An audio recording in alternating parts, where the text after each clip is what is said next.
Əyləş.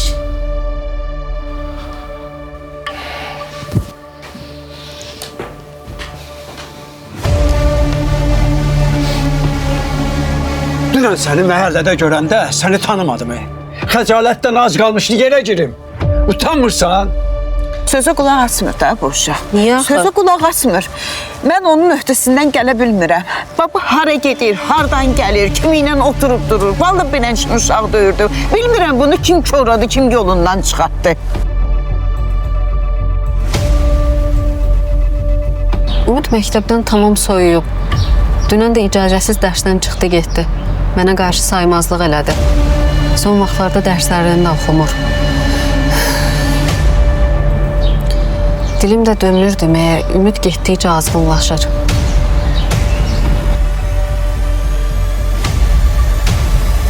Gözümün içine baxıb yalandan danışma, heç nədən xəbərim yoxdur. Sənin xəbərin yoxdur, bəs kimin xəbəri var?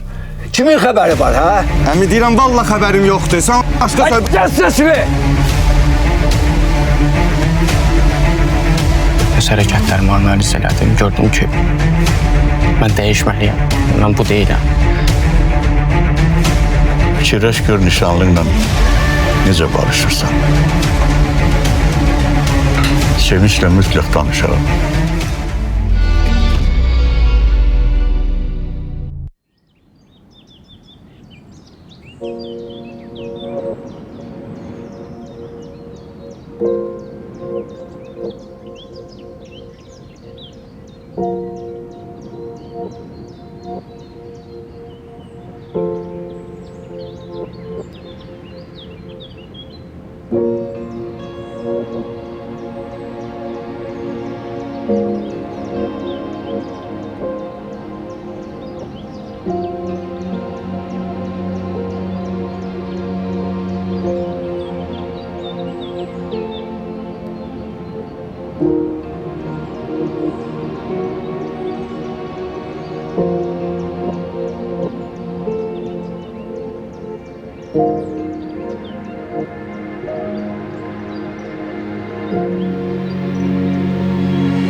Alo, Safra.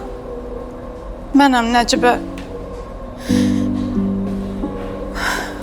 Alo. Burada xəstəxanadayıq. Ümid də buradadır.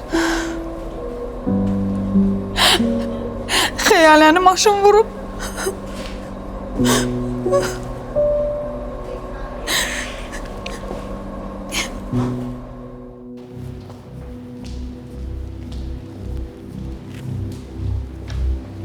Seniz mənə salam. Buyurun. Rafiqin otağı hansıdır? Buradadır. Nəsə lazım idi? Rafiq bəy məşğuldur xanım. Xanım, xanım.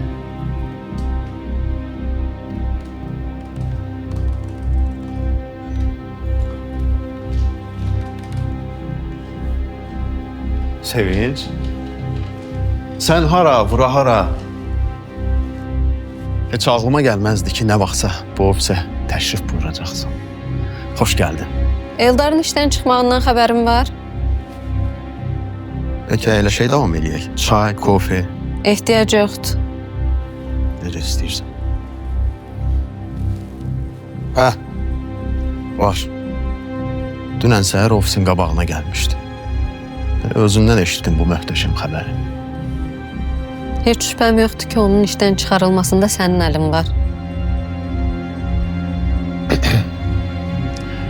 İcazənlə burada bu məsələyə bir aydınlıq gətirim.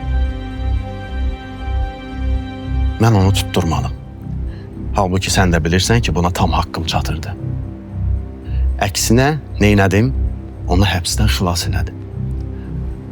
Çünki cavandı, gəncdi. Mərdimazarlıq niyə lazımdır? O adam ağlı nə kəsir onu eləyir. Ürəyi istədiyi vaxt gəlir ofisimə kəllə atır. Günün gün orta vaxtı yolda qabağımı kəsir. Yumruq atır. Sən fikirləşirdin ki, Rafiq bəy bunu boş qoyacaq. Hə, Sevinç. Mən də fikirləşdim, düşündüm. Ədalətli bir qərar qəbul elədim. Bu da onun cəzası olsun. Nə böyük şey olub ki, bir işçi də itirib, təzəsini tapar. Bu qədər səmimisənsə, onda sənə bir sual da verim. Buyur, bugün keyfim yaxşıdır. Sənin ofisimə gəlişin isə keyfimi lap açıb. Nə sual versən, canla başla düzgün və səmimi cavablandıracağam. Biz kafedə oturanda Eldar ora qəfil gəlib çıxdı. Ondan sonra bizim münasibətimiz pozuldu. Eldarın ora gəlməyində də sənin əlin var idi, hə? Gəldik, çıxdıq əsas məsələyə.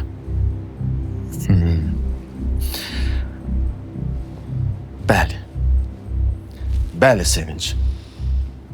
İstəyirsən səbəbini də deyim. Mən çox prinsipial adamam.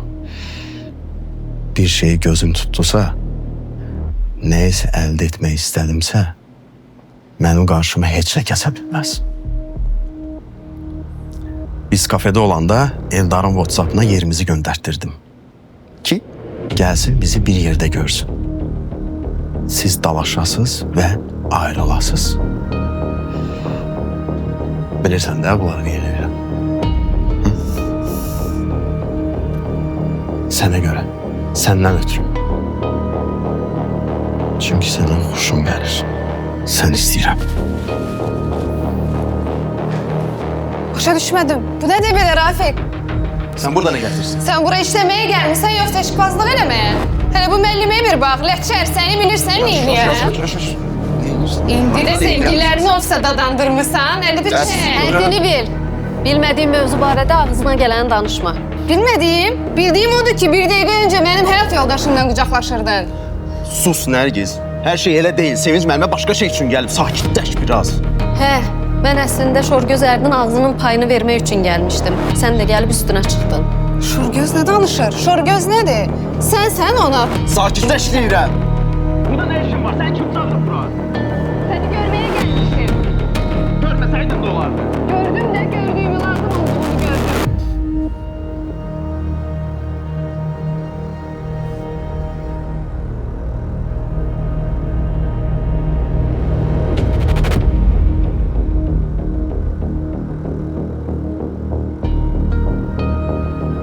Müəllim dedi. Quduldum ha. Oğlum seni... Neyini sağlasan? Su. O mənim sizə. Su, axırıncı xəbərdarlığımdır. Oldu xeyirlə.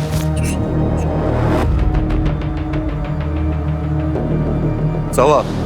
Dur Cavad. Dur atam. Dur. Buqa. Ay Buqa. Tabanını bu yere. Taban bu yere vur. Dur ayağı taban bu yere vur. Dur. Ay baba zindan değil. Dur.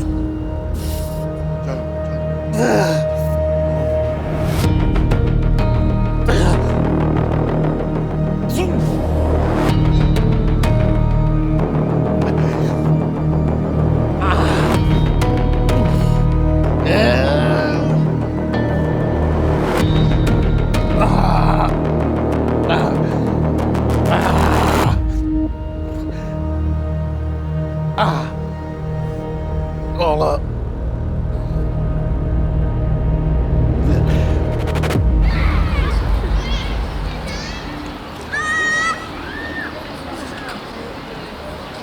Əhməd Cavadın Qoşma adlı ilk kitabı 1916-cı ildə çap olunmuşdur. Salam Müsalə müəllimə. Bağışlayın, mane oluram sizə. Buyurun. Ümid dərsə gəlməyib. Yox, Ümid dərsdə deyil. Uşaqlar bilmirsiniz niyə gəlməyib? Görməmiş. Yaxşı, üzürlü sayın. Yox, buyurun, xoş.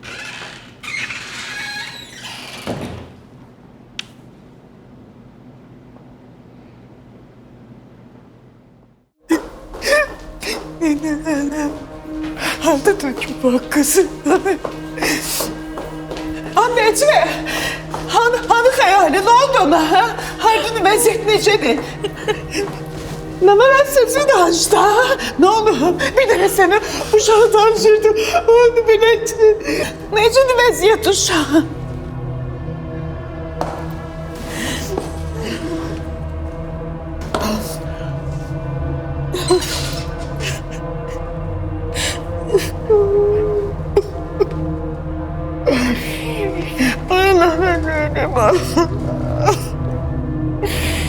Elimden ne gelir benim elimden?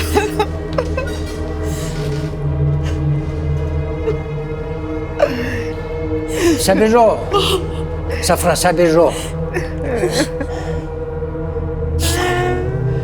Biz gərək ancaq indi dua eləyək. Bu yaxşı xəstəxanadır. Həkimlərini də tərifləyirlər. İnşallah yaxşı olar. Xəyaliyə də pis heç olmaz.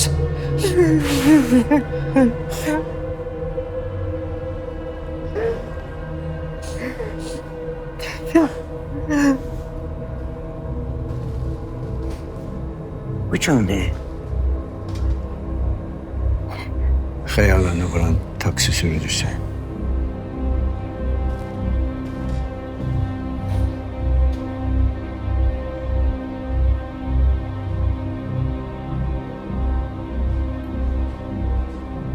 Xala, niyə onun əlindən tutmadın? Hə? Niyə saxlamadın onu? Bilirsən axı o yolu tək keçə bilməz. Ümid, mən necə özüm də bilmədim, elə anidən oldu. Mən istəyərəm sizə pis nəsə olsun. Hə? Vallahi qəfildən oldu. Hə, qəfildən. Sənə görə indi bacın orada canı ilə əyləşir. Evet. Oğlum biraz sakit ol. İndi bu sözlərin heç birinin əhəmiyyəti yox. Xalanı da günahlandırmaq lazım deyil. İşte olub hamının başına gələ bilər. İnşallah hər şey yaxşı olar bu da. Necə danışmayayım, Əhməd əmi? Görmürsünüz bacımın halını. İndi biz bir-birimizi günahlandırmaqla heç bir şeyə nail ola bilmərik. Onu biraz sakit ol. Sakit ol mənim balam. Allahın köməliyi ilə sabah hər şey yaxşı olar. Darıxmasın, yaxşı ol.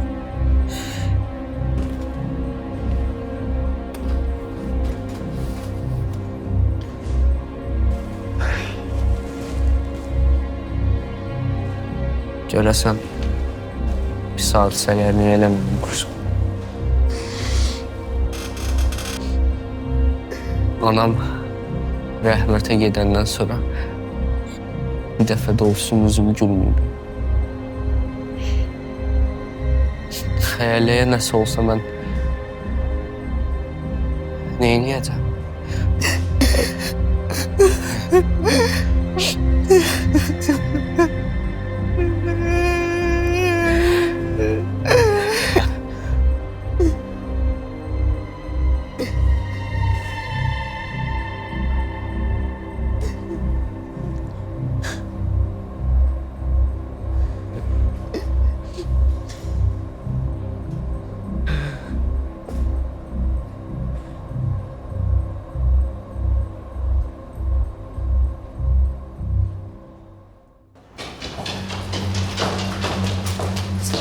Salam.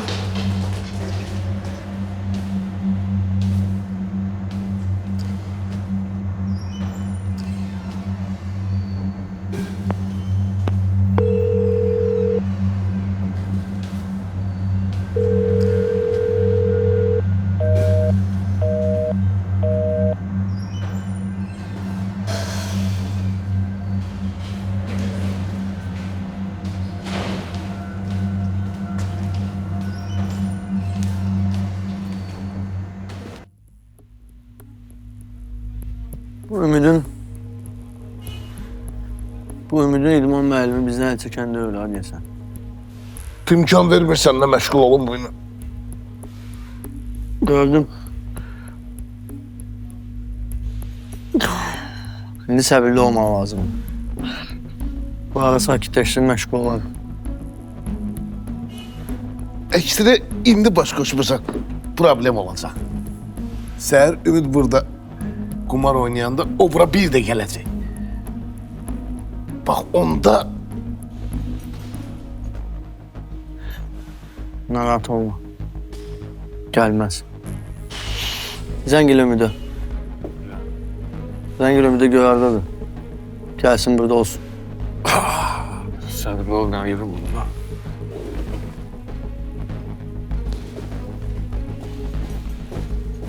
Çaqqalın əli tağır ediyor.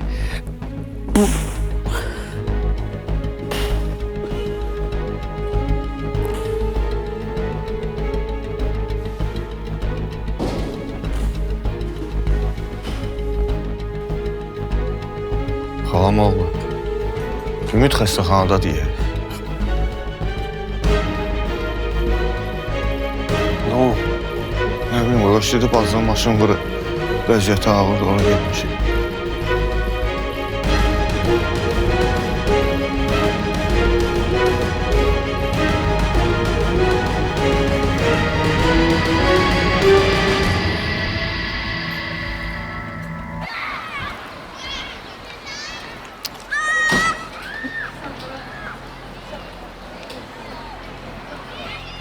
Biz Ümidi dəfələrlə xəbərdarlıq etmişik. Ümid yaxşı bilir ki, dərsə davamiyyət etməsə, dərsələr laqeyd olsa,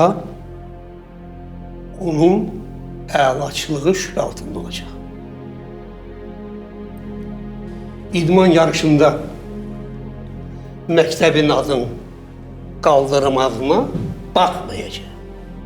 Sevinç müəllimə bir çox işləri örtbas edib.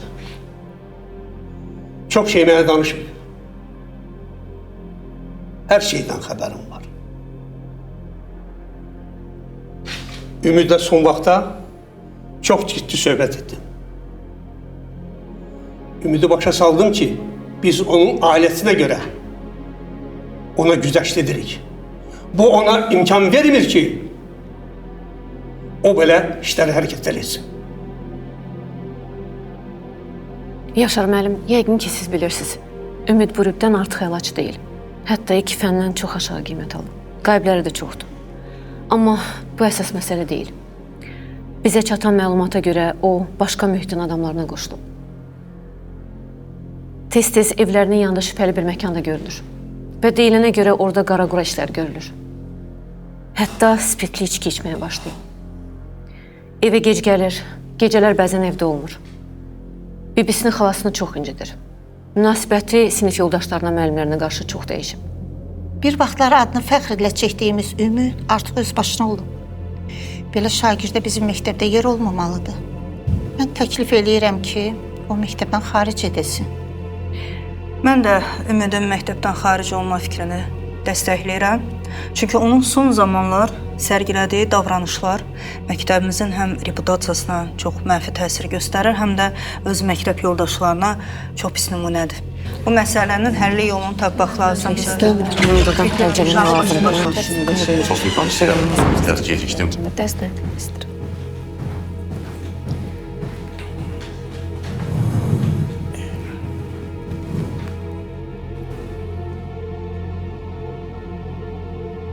Baxın uşaqlar, tənliyimiz bu formadadır. Onun köklərini biz tapmaq üçün belə yazırıq. Onun üçün də bu misalda ən vacib hissə diskriminantdır. Əgər diskriminant 0-dan böyükdürsə, 2 fərqli kök alırıq. 0-a bərabərdirsə, 1 kök olur. Amma mənfidirsə, artıq həqiqi ədədlər daxilində həlli yoxdur. Ona görə də tənliyi həll edəndə İlk işiniz diskriminantı hesablamaqdır.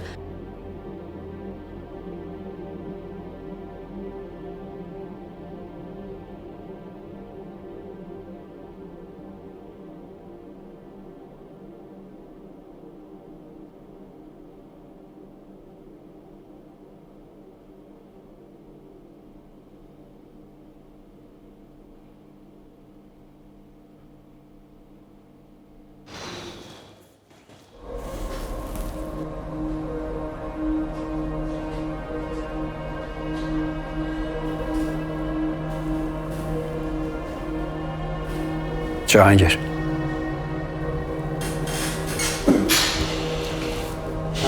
Gel ana. Ne mesele değil bu? Bunu istirdin? Neyi?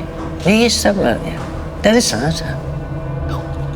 İndi bu sen de benim boynuma yakmak istiyorsan. Onsuz da qanqarasılıq değil. Bir yandan da sen benim qanımı qaraltma yine.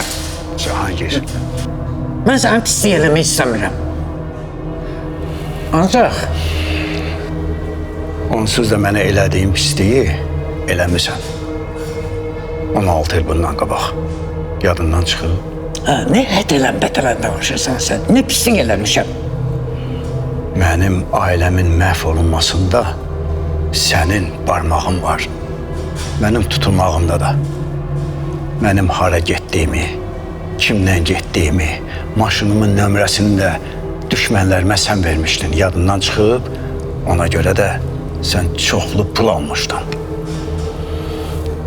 Sən mənim həyatımı məhv elədin. İndi də istəyirsən ki, Qədirin balalarının həyatını məhv eləyəsən. Onlar nəzarətdən çıxıb, sən onlara heç fikir də vermirsən. Görürsən Ümidi, gör kimlərə qoşulub. Hı? Görürsən, görmürsən. Sən də vallahi yaşın keçdikcə başında keçir, gedir, itirirsən başını. Yadından çıxartma. Səndən Qədirin xətrində qisas almadım. Bir də Allah'tan qorxurdum. Amma gec tez səndən qisas alacağım, görəcəksən.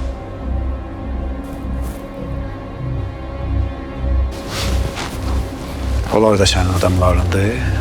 Ümidin təzə dostlarıdır, hə? Sən başını işləməliyim. Onlar kimdir? Mən isə onları tanımıram. Tanıyırsan Cahangir. Yaxşı tanıyırsan. Özünü tülkülüyə qoyma.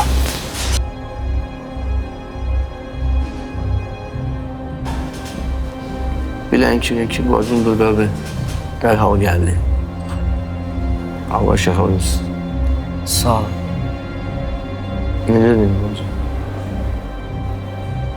Bilmirik. Hələ dəqiq xəbəri. İnşallah yaxşı olar. Meyvə salın. Biz səninlə.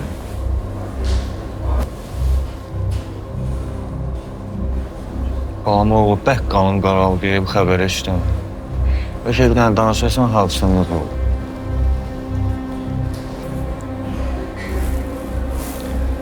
Xalamla bacım bir yerdə yolu keçmək istəyəndə xəyali məni görüb yanıma qaçanda maşın vurdu. Ya. Biz gedək. Burada yatırın anlatayım. Nəsə var mı sözüm? Nəsə lazım bu xəbərdə yaxşı ol. Nəsə? Şey qalsın.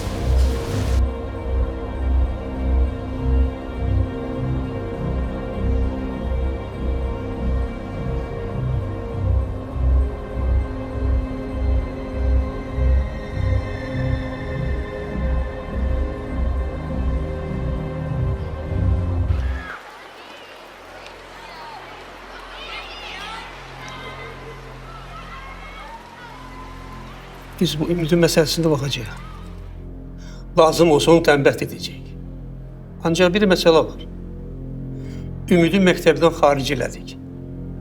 Bu nə olacaq? Bizə nə verəcək? Asan yol axtarır, məktəbdən çıxartdıq getdi. Öz başına bırakır bu uşaqları. Biz müəllimik. Təhsillə bərabər, tərbiyə ilə də məşğul olmalıyıq. Ümidi öz başına bırak geçsin. Onda onun talihi ne olacak? Biz hara bakacağız? Biz ne cevap vereceğiz? Ona göre biz bir olmalıyız. Bir yığışıp ona karşı tedbirler görmeliyiz ki o bu vəziyyətdən çıksın. Elə biz asandır bu işler. Buna göre de məktəb ümidi yeniden məktəbə qaytarmalıdır, onun tərbiyəsinə məşğul olmalıdır. Nə deyirsiniz? Düzdür, haklısın. Birləşmək lazımdır və onu tərbiyələndirmək lazımdır. Öz başına bırakmaq olmaz. Sevinçim, indi ümid hardadır? Zəng eləmişəm, cavab verməyib. Hələ bir xəbər ala bilməmişəm. Qohumlarından soruşun. Tanışlarından soruşun. Deyin ki, təcili məktəbə gəlsin. Məndə BBC-nin nömrəsi var, Sən ona gəl. zəng eləyərəm. Sən gələn.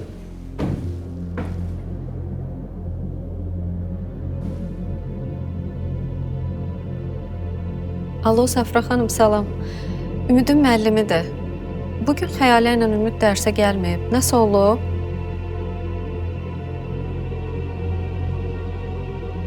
Ümid'e ne oldu ki? Xəyaləni maşın vurur. Nə? Maşın vurur. Can, indi xəstəxanadadır. Necə?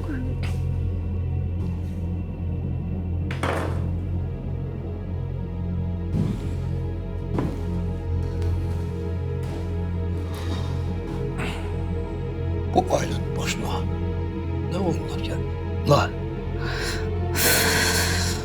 Ah, iyice de var.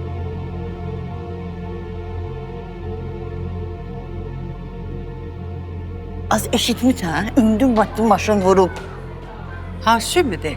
O atası anası boğmuş diye. Bıy, başda bizdə oxuydu.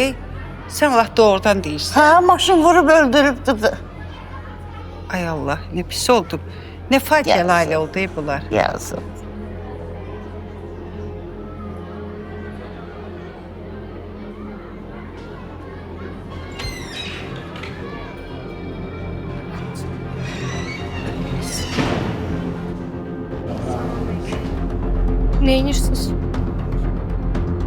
Uşaqlar. Aynur. Bayaqlar dəhlizdə gəzəndə eşitdim. Xadimələrdən deyirlər ki, Ümidin bacısının maşını. Nə danışırsan Kafran? Ciddisən? Elə şey oldu. Ağlı düzürdür. Düz necədir? Düz ağlıdır.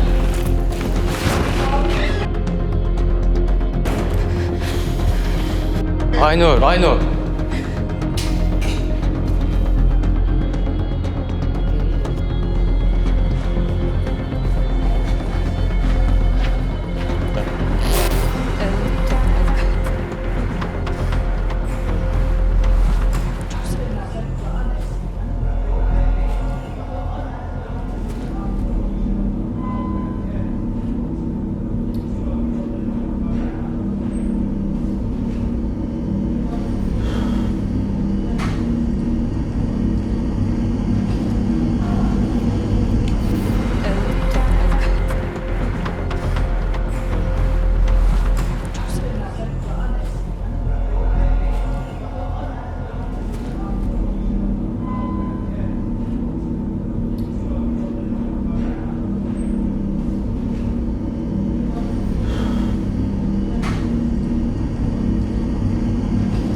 Safrixa bunlardadır.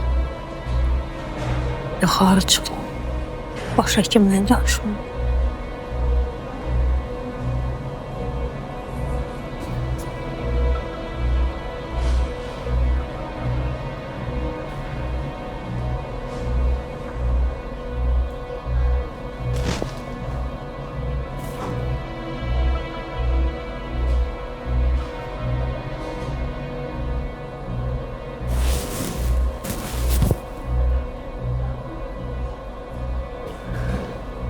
Möhkəm olun, yaxşı. Özünü toparla. Hamımız buradayıq. Silk yoldaşların da gəlir birazdan. Eşidən kimi gəlmişik. Narahat olma. Nə kömək lazım deyiləcək. Eşitirsən məni? Xəyali də sağalacaq. Mən inanıram, sən də inanmalısan. Mən nə inanımı itirmişəm, nə də ümidimi. Onları itirsəydim bugünə gəlib çıxmazdım. Amma xəyaləni itirsəm, heç nə ümidim qalmayacaq. Belə şeylər danışma. Ümumiyyətlə, o haqda fikirləşmə. Xəyali heç nə olmayacaq, xəyali sağalacaq. Sən buna inanmalısın, özdə ki, yenə deyirəm, xəyali ayılanda, özünə gələndə səni möhkəm görməlidir. Başa düşdün? Eşidirsən məni? Mən gəldim.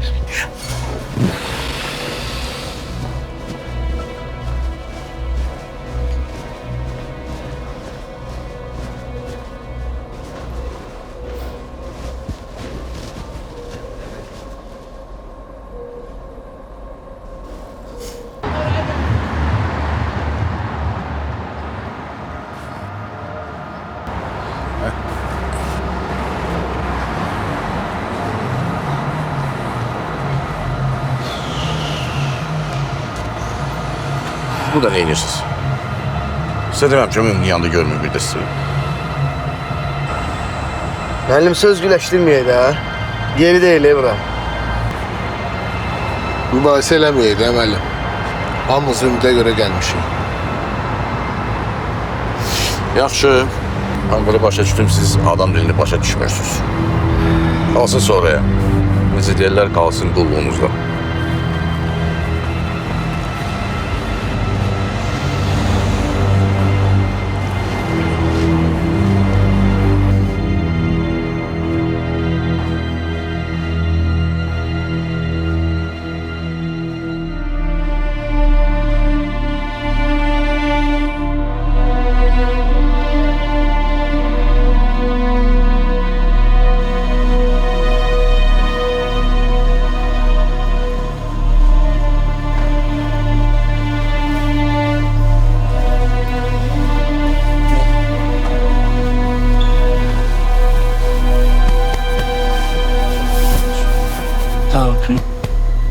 şeylə oluşacaq.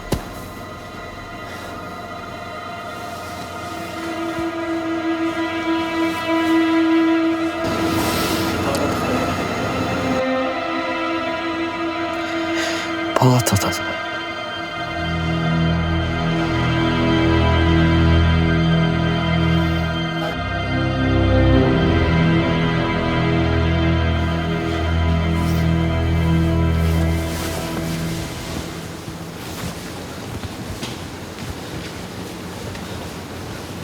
Həkim.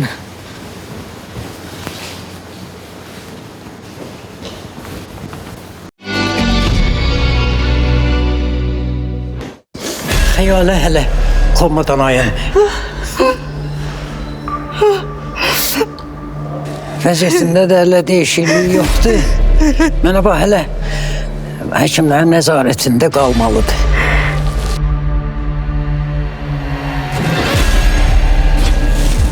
Ümid, dünənlər sən məktəbdə gözləyirdim. Sənə bir-iki sözüm var. Danışmaq istəyirəm sənə. Ayıldar, bu Rafiq kimdir, nəçidir? Rafiq bir tikinti şirkəti var, onun yiyəsidir, sahibi. Çox əclaf və murdar adamdır, üzr istəyirəm. Yaxşı, bunlar hanı? Cavadı deyirsən. Yox, cavadı bilirəm. Bu xalam oğlu Tulla. Buralıqdaydı, yəqin marketə gedirdi. Bu xalam oğlun yanında danışanda biraz ehtiyatlı olun ha. Yadında mənə buket gəlmişdi. Elə ilk mübahisəmiz də onun üstündə oldu. Rafiq göndərmişdi həmin buketi. Kamranın ad günündə öyrəndim. Sənin bu gədələrin ümidi yoldan çıxarıblar. Uşaq təmiz pozulub. Qonşular deyir ki, evə gec gəlir. Müəllimlər deyir ki, məktəbə gəlmir.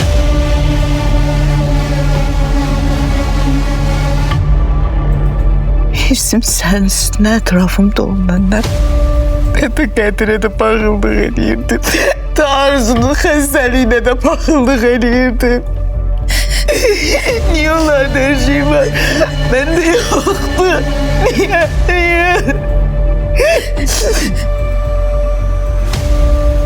Sən bizə əsəbisən. Hə. Nə məsələdir? Günorta dədeyin elədiyi bir söhbət etsin. Çaqqo. Sən bizə qulaq asırsan, hə? İşte qədər sən düdüyün nəfəsini kəsərəm səni.